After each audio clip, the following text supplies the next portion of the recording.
Chargers fans, take a deep breath, because this day woke up loaded with anticipation in Los Angeles. We've got movement that could strengthen the defense, a real chance to protect Justin Herbert even more, a rumor involving an important piece of the offense, and a draft scenario that could flip this franchise's night completely upside down. And what fires me up most is this. These aren't isolated stories. This is an entire chessboard starting to move right in front of us. This is one of those days when one decision can change the mood of the whole season. So stick with me until the end and tell me right now which one of these stories hits you the hardest. Now, getting into this first story for real, I'm just gonna say it straight. Chargers fans have been begging for a defense that's tougher, heavier, and more dependable against the run. And this offseason, the team finally started acting like it understands how urgent that problem really was. Re-signing Tart mattered because he brings exactly that dirty work trench energy, the kind that explodes off the snap and wrecks the life of whoever tries to run up the middle. Bringing back Khalil Mack keeps leadership, presence, and intimidation in the room. And adding Dalvin Tomlinson gives this group more size, more power, and a physical reference point it badly needed.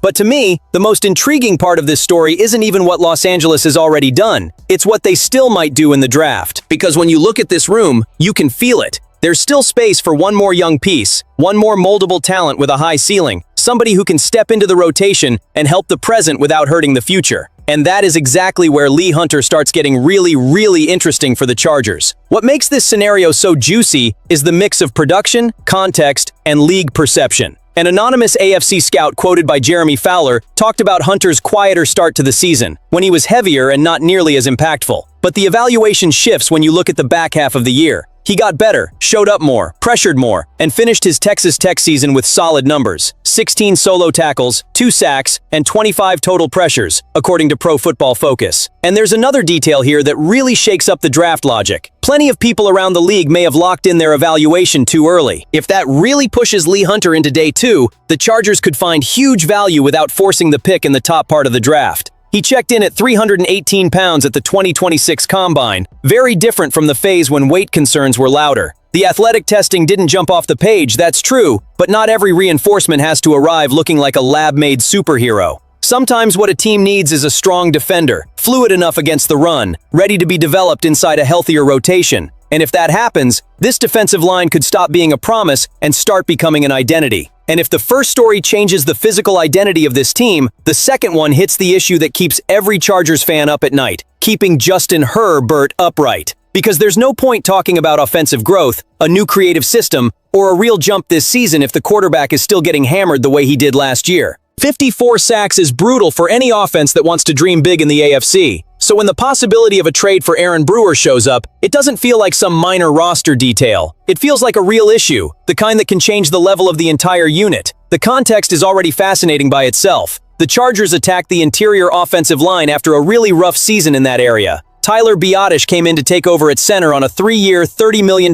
deal, and Cole Strange was also added after playing with Mike McDaniel in 2025. Strange's arrival almost gives one side of the line an answer, but the other still leaves room for debate. And right in that opening comes the idea floated by Ralph Bacciano of Fox Sports, a trade with the Dolphins to bring in Aaron Brewer. The proposed deal sends picks 55 and 123 to Miami. That is not cheap, and that's exactly why this debate gets hotter. Because Brewer wouldn't be just another dart throw. According to Pro Football Focus, he was the second best center from the previous season, posting an 87.4 overall grade, an absurd 91.5 run blocking grade, and a 71.2 pass blocking grade. He also gave up just 1 sack in 2025 and ended the year as a second-team All-Pro. That changes the conversation completely. That takes this from idea to serious football discussion. And there's one more layer that makes this even more interesting. Mike McDaniel. The Chargers' new offensive coordinator knows this kind of player, knows this profile, and knows how to squeeze value out of mobility, intelligence, and versatility. Brewer played center in 2025, but he also has guard experience. So this wouldn't just be a move that creates chaos, it would be the arrival of a player who creates options. He can raise the floor at one spot, compete at another, and most importantly, strengthen the two areas that define this offense, protecting Herbert and making the run game hit harder. And that brings Omarion Hampton into the picture. Because when you put an elite run blocker into the mix, you're not just helping the line, you're helping your back, controlling the pace, and making sure Herbert doesn't have to play superhero on every third down. That's why this story gets so hot, because it's not just about a name, it's about a real attempt to turn the interior of this offensive line into something the team can actually lean on. The cost would be aggressive, no doubt, but if Los Angeles believes Brewer is the right piece, you can absolutely make the case that the price would be steep, yes, but perfectly aligned with the urgency of protecting the crown jewel of the franchise. Now the vibe shifts, because this third story hits in a different way. This one messes with expectations, frustration, and patience. The rumor floated by Ralph Acciano, with Quentin Johnston going to the New Orleans Saints for pick 73 in 2026 and a conditional 6th rounder in 2027,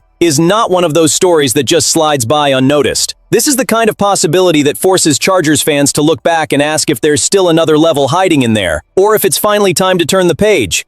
Johnston came into the NFL surrounded by hope. First-round pick, eye-catching size, vertical speed, and the promise of becoming a true explosive weapon alongside Justin Herbert. At certain moments, that spark did show up. The numbers prove it. He put up 711 yards and 8 touchdowns in 2024, then followed it with 735 yards and 8 touchdowns the next season, averaging 14.4 yards per catch. That is not empty production. There is impact in there. There is vertical stress in there. There is real fear created for opposing defenses. But the debate stays alive because the full breakout never really arrived. The drop issues from the past still hang over his image. And for a lot of people, the feeling is that the ceiling everyone imagined has still not turned into weekly reality. And because he was drafted by a previous regime, the current staff may feel more freedom to make a tough decision if they believe the market still gives them good value now. And that is exactly why this rumor gets so spicy. This is not just about trading a receiver. It's about deciding whether the Chargers should keep investing in a talented player who still might have more to give, or cash in while the value is still there and use that pick to reinforce another part of the roster. If this offer ever became real, it would be one of those decisions that sets the fan base on fire for weeks. And the fourth story, to me, carries that kind of tension that can change the entire way we read the Chargers draft before the name on the screen even shows up. Los Angeles is sitting at pick 22 again, but the context this time is different. Around the league, the feeling about the 2026 draft is that it's not loaded with first-round talent and doesn't have the same depth in the later rounds. And when that kind of belief spreads through NFL war rooms, the effect is immediate. Phones start ringing, trade talks heat up, and teams start trying to get ahead of the chaos. Jordan Schultz reported that there is real expectation inside the league for a draft with more trades than usual, especially in the first half of round 1. And even if he's talking more about the top of the board, that absolutely spills over to the Chargers. Because there is always some team trying to jump back into day 1 to lock in a specific target, whether it's for fit, urgency, or the contract value that comes with a first-round pick. That's where pick 22 starts feeling like a loaded pressure point. And what makes this even more interesting is that it fits a pattern we've already seen from the franchise.